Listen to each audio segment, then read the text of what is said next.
새 아침입니다, 애청자 여러분. 새해 첫 주일인 오늘 새벽에도 하나님의 참된 복이 애청자 여러분들에게 임하시기를 간절히 축복합니다. 오늘은 어떤 방해도 이길 수 없는 하나님의 사람 야곱이라는 제목으로 말씀드리겠습니다. 오늘 본문은 창세기 31장 17절부터 29절입니다. 제가 봉독하겠습니다. 야곱이 일어나 자식들과 아내들을 낙타들에게 태우고 그 모은 바 모든 가축과 모든 소유물 곧 그가 밧단 아람에서 모은 가축을 이끌고 가나안 땅에 있는 그의 아버지 이삭에게로 가려 할세. 그때 라반이 양태를 깎으러 갔으므로 라헬은 그의 아버지의 드라빔을 도둑질하고 야곱은 그 거취를 아람 사람 라반에게 말하지 아니하고 가만히 떠났더라. 그가 그의 모든 소유를 이끌고 강을 건너 길르앗 산으로 향하여 도망한 지 3일 만에 야곱이 도망한 것이 라반에게 들린지라. 라반이 그의 형제를 거느리고 7일 길을 쫓아가 길르앗 산에서 그에게 이르렀더니 밤에 하나님이 아람 사람 라반에게 현몽하여 이르시되 너는 삼과 야곱에게 선악간에 말하지 말라 하셨더라. 라반이 야곱을 뒤쫓아 이르렀으니 야곱이 그 산에 장막을 친지라. 라반이 그 형제와 더불어 길르앗 산에 장막을 치고 라반이 야곱에게 이르되 네가 나를 속이고 내 딸들을 칼에 사로잡힌 자같이 끌고 갔으니 어찌 이같이 하였느냐. 내가 즐거움과 노래와 북과 수금으로 너를 보내겠거늘 어찌하여 네가 나를 속이고 가만히 도망하고 내게 알리지 아니하였으며 내가 내 손자들과 딸들에게 입맞추지 못하게 하였으니 네 행위가 참으로 어리석도다. 너를 해할 만한 능력이 내 손에 있으나 너희 아버지의 하나님이 어젯밤에 내게 말씀하시기를 너는 삼과 야곱에게 선악간에 말하지 말라 하셨느니라. 하나님의 자녀인 참된 제자들이 가는 길에는 항상 방해가 있습니다.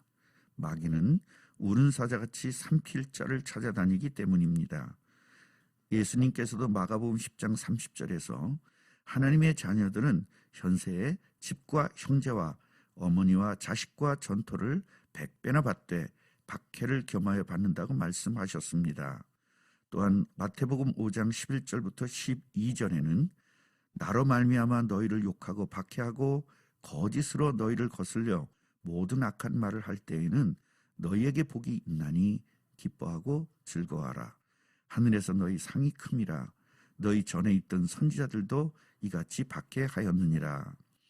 방해와 박해를 받는다는 것은 주님의 참된 제자로 세워졌다는 말과 같은 것입니다. 라헬과 레아도 아버지와 이별하고 자식들과 모든 재산을 가지고 그리스도가 오실 가나안 땅으로 갑니다. 그런데 방해 요소가 생겼습니다. 하나님의 백성인 야곱은 절대로 이길 수 없는 라반의 방해를 하나님의 역사로 이길 수 있었습니다.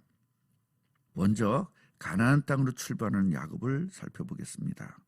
야곱은 외삼촌인 라반이 양털을 깎으러 집을 비운 사이에 아내들과 자식들과 함께 모든 가축과 소유물들을 가지고 몰래 출발했습니다.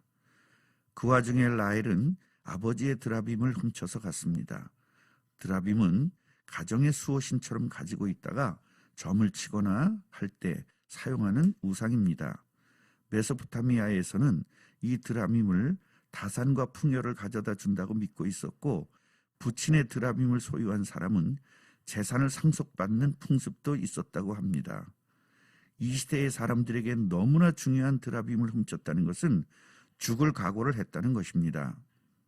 그리고 야곱은 외삼촌에게 걸리면 죽음을 당할 수 있는 상황입니다. 이런 와중에 약 3일이 지난 후에 라반에게 알려지게 되었습니다. 도망간 야곱에게 라반의 추격이 이제 시작됩니다. 라반은 형제들과 함께 7일 동안 추격합니다. 얼마나 이를 갈면서 갔겠습니까? 너 야곱아 걸리기만 해라. 내가 죽여버린다 하면서 추격했을 것입니다. 아무것도 모르고 길르앗 산에서 장막을 치고 있던 야곱에게 도착을 했습니다. 라반은 야곱에 대한 자신의 과거에 대해서는 생각하지 않고 자신이 배반당했다고 생각하고 야곱을 쫓아와서 죽이려고 했던 것입니다. 29절을 보면 너를 해할 만한 능력이 내게 있도다라고 말한 것을 보면 라반은 야곱을 죽일 수 있는 힘이 있었고 야곱은 라반의 죽음 아래 있었던 것입니다. 그러나 아무리 대단한 힘이 있는 라반이라도 하나님의 사람인 야곱을 이길 수는 없었습니다. 라반은 야곱을 죽일 수 있는 상황입니다.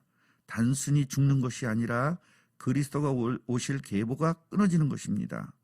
마귀는 힘이 있는 사람들을 이용하여 복음을 방해하고 그리고 어떤 복음의 방해가 있어도 하나님의 능력과 하나님의 역사와 인도를 이길 수 없다는 것을 오늘 보여주고 있습니다.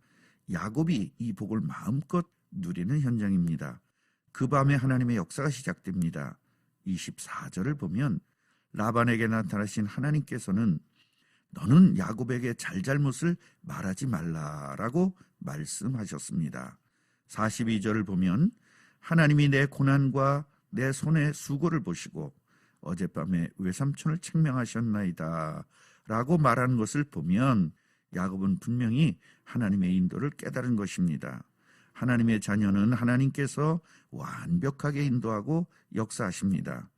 하나님의 뜻인 그리스도가 오시기 위하여 준비하신 야곱을 완벽하게 보호하시는 것을 볼 수 있습니다. 그렇다면 그리스도의 재림을 준비하는 저와 여러분들도 분명히 야곱처럼 함께 하시고 인도하시고 역사하실 것입니다. 이 사실들을 믿으시기 바랍니다.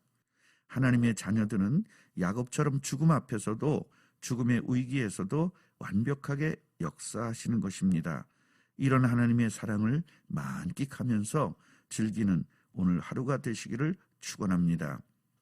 하나님의 자녀가 하나님의 일을 할 때나 하나님의 뜻을 이루어 나갈 때 어떤 방해나 어떤 죽음의 위기에서도 분명히 책임지시는 하나님의 사랑을 깨닫고 어떤 방해나 엄청난 위기가 있어도 절대로 복음을 가진 하나님의 사람은 이길 수 없음을 깨달아야 할 것입니다. 결론을 말씀드리겠습니다. 야곱을 인도하시는 하나님은 지금도 우리를 인도하고 계십니다. 야곱에게 역사하시는 하나님은 지금도 우리에게 역사하고 계십니다. 그렇다면 나는 과연 눈앞에 닥쳐진 위기를 볼 것인가? 아니면 죽음 앞에서 역사하시는 하나님을 바라보면서 갈 것인가를 깊이 묵상하시면서 야곱처럼 참된 인도와 역사를 경험하시기를 간절히 축복합니다. 기도하겠습니다. 하나님 아버지 감사합니다. 이제 새해가 시작되었습니다. 2020년도에도 어떤 위기 속에서도 걱정거리 속에서도 염려거리 속에서도 야곱처럼 어떤 방해도 이길 수 있는 신분인 것을 깨달았으니 완벽한 승리하는 한 해가 되기를 간절히 원합니다. 오늘부터 우리들에게 어떤 염려거리가 오더라도 위기거리라도 걱정거리가 있어도 그것들을 바라보지 않고 세상을 창조하시고 죽음에서도 부활하신 예수 그리스도만 바라보면서 세상 끝날까지 함께 하신다는 약속을 믿고 기쁨으로 승리하는 모든 성도들이 되기를 간절히 기도합니다. 오늘부터 천국에 가는 날까지 완전한 승리자가 되어 하나님에게 영광을 돌리게 하옵소서. 예수님의 이름으로 간절히 기도하옵나이다. 아멘.